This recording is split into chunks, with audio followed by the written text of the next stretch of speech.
conversation with your inner child.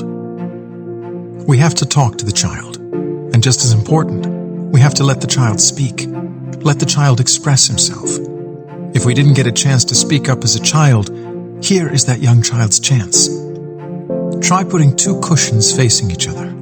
Sit on one cushion and look at the other. Visualize yourself sitting there as a 5-year-old, or 4-year-old, or 3-year-old, and talk to her.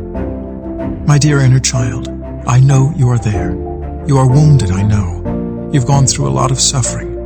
I know it's true because I was you. But now I'm talking to you as your adult self, and I want to tell you that life is wonderful, with so many refreshing and healing elements. Let us not be drawn into the past to live and experience again and again the suffering of the past. If you have something to tell me, please just tell me. Then you sit on the other cushion. You sit, or if you like, you can lie down as a 3-year-old boy or girl and talk with the language of a child. You can complain. You complain that you're fragile and vulnerable, helpless, you can't do anything, you're afraid. You want so much the presence of a grown-up person.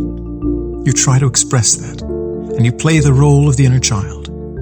If some emotion, some fear comes up, that's good. You feel real fear.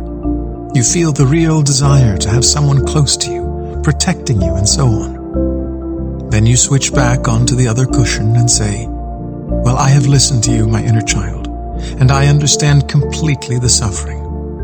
But you know, we have grown up and become an adult. We're now capable of defending ourselves.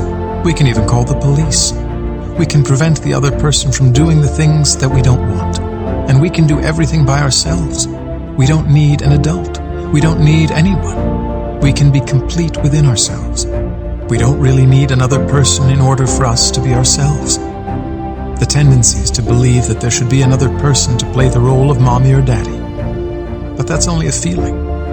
That's not based on reality. I have experienced that we can be sufficient in ourselves. We can get fulfillment ourselves. We don't need another person to be there in order for us to relax and be at ease. If you prefer, you don't need to switch cushions or even speak aloud. If you talk and listen like that with your inner child every day for 5 or 10 minutes, healing will take place.